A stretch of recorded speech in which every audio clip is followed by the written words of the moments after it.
Good afternoon and welcome again to Facebook Live from the Battle of Britain Memorial Trust here at the National Memorial to the Few. Today we're going to concentrate on three of the names of the Christopher Foxley-Norris Memorial Wall.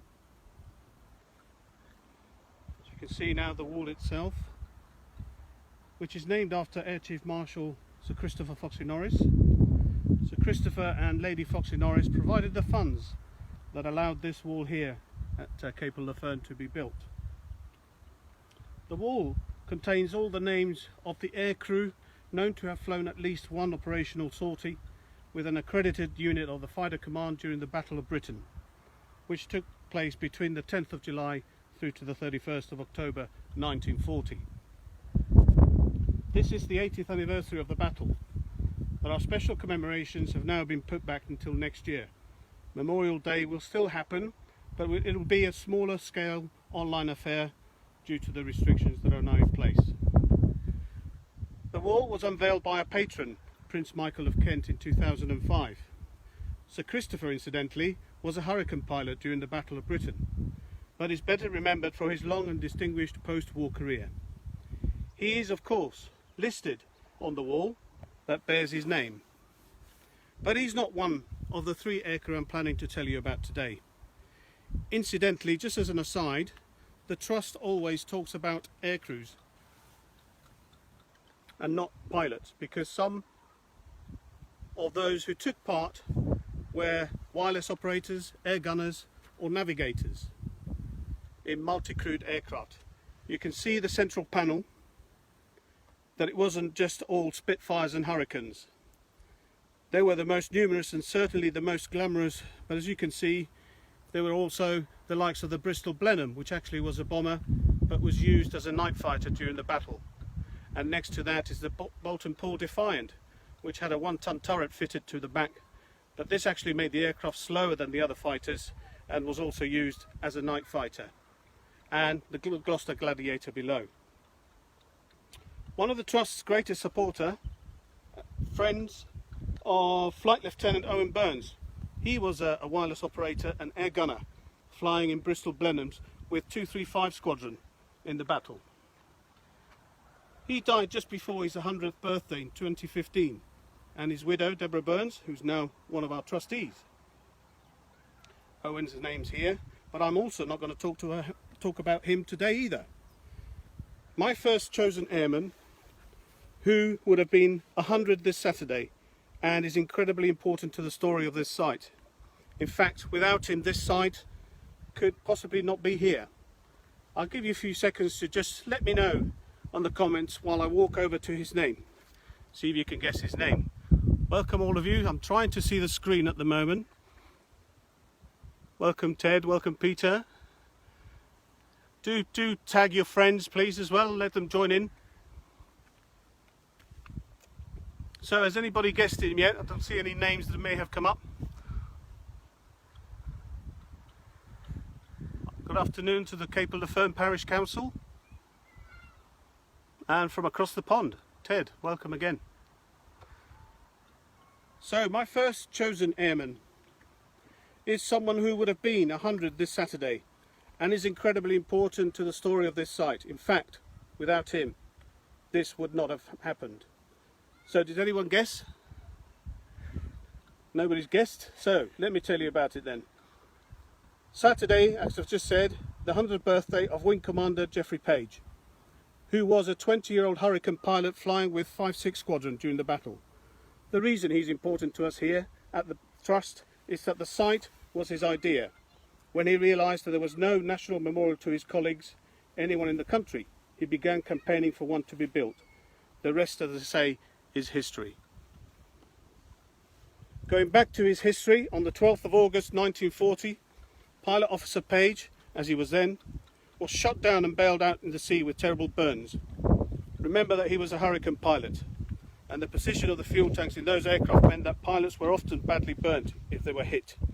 He was treated by a team of plastic surgeons led by the now famous Archie McIndoe, and Geoffrey became a founding member of a very famous club known as the Guinea Pig Club.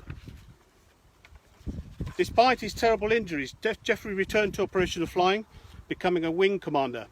He was awarded the DFC and bar, and by the time he received the DSO in 1944, he was credited with having destroyed 15 enemy aircraft. It was many years after the war that he realised to his astonishment that there was no memorial to the comrades he had flown with in fighter command during 1940. His determination that the few should be remembered focused here in Kent. The Battle of Britain Memorial Trust was established in 1990, and on the 9th of July 1993, Her late Majesty the Queen Elizabeth, the Queen Mother, opened the National Memorial to the few. Geoffrey died in August 2000, shortly after attending the Memorial Day, marking the 60th anniversary of the battle. The starboard wing of the building, the wing, which is our dedicated teaching area for schools and can be hired by groups and businesses, is actually named after him and is known as the Geoffrey Page Centre, in honour of his inspirational man. Just to the left of the wall, as you can see here now, visitors would have seen this poem, again inscribed in black granite as the Foxley-Norris Memorial Wall, and written about the Memorial Wall by the second of today's airmen, who is Flight Lieutenant William Walker.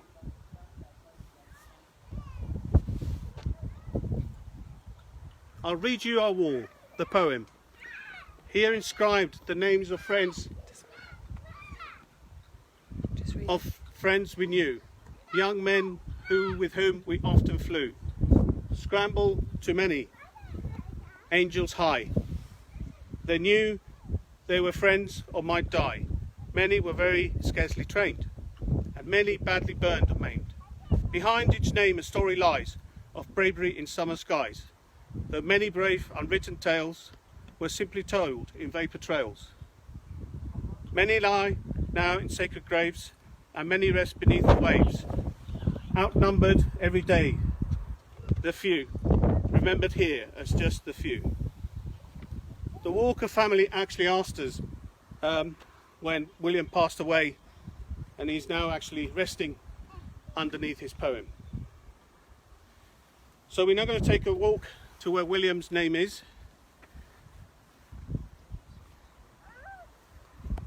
His name is actually as far away from the poem as it's possibly to get, so at least I'm getting a bit of exercise.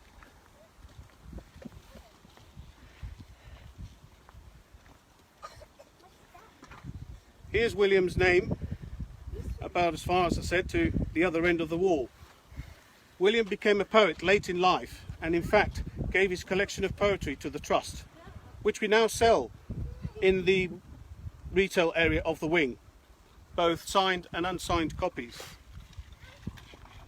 Again, he was a great supporter of the Trust and regularly attended Trust events. He died towards the end of 2012, aged 99. William was born on August 24th, 1913, joined the RAF Volunteer Reserve in 1938 and served with 616 Squadron during the battle. On the 26th of August 1940, a large German bomber force with a heavy fighter escort was heading towards target in England, including the RAF fighter stations at Kenley and Biggin Hill. That enemy force was engaged over Kent and the coast by Defiants, Hurricanes and Spitfires, including William's squadron based at Kenley. After being scrambled to the area between Dover and Dungeness, William and his colleagues found themselves in a fight with Messerschmitt's Bf 109s. Unfortunately for William, his Spitfire was hit and badly damaged, and he bailed out, landing in the channel with a bullet in his right ankle. He clung to a shipwreck on the Goodwin Sands before being rescued by a fishing boat and then transferred to an RAF launch. He was then finally brought ashore at Ramsgate, where he was apparently greeted by a large crowd, presented with a packet of cigarettes by an elderly woman. In later life, William enjoyed telling the stories of how, as the surgeon prized the armour-piercing bullet from his ankle, it shot out and hit the ceiling. He kept the bullet as a souvenir, like you do. William had begun his career in 1931 as a pupil brewer at the Aylesbury Brewery, and in later life he rose to become chairman of the Iron Coop Brewery in Burton. He later began to write poetry. One of his works, Absent Friends, is regularly used as a toast at the Battle of Britain Memorial Trust events and our wall.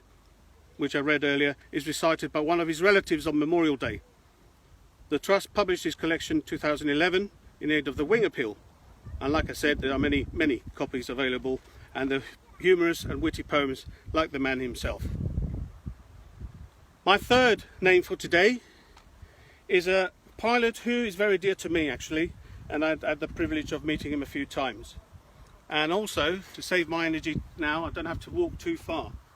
It is Geoffrey Wellum.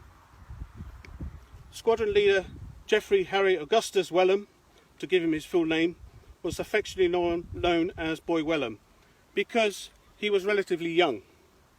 But despite what some of the media would have believed, he was not quite the youngest.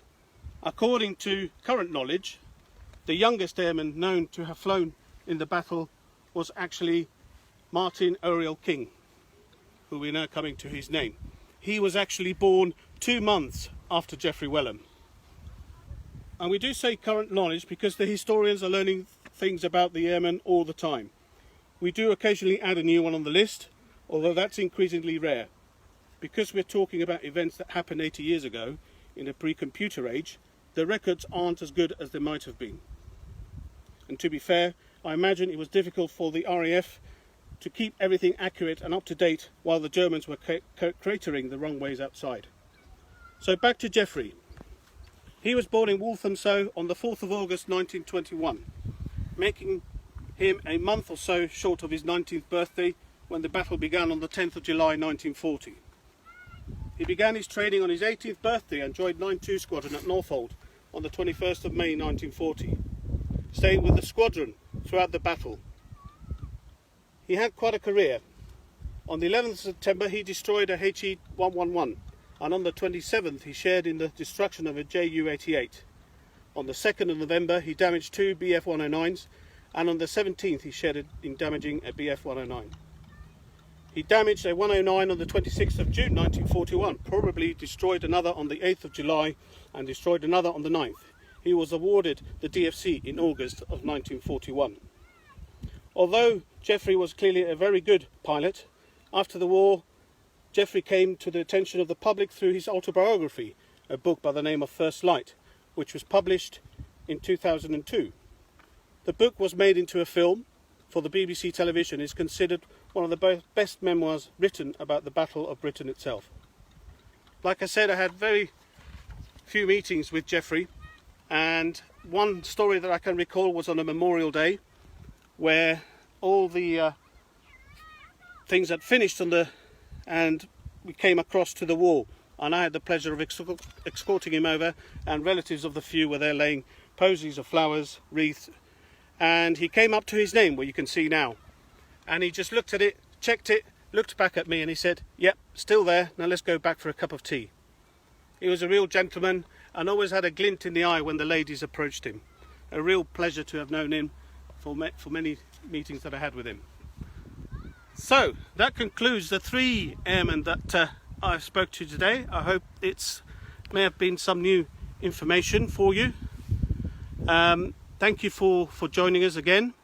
Do check our website for our next Facebook Lives. And we always say kindly, if you can find a donation for us, all the details are on our website as well. Thank you for all of you who have joined us, and until next time, stay safe. Thank you.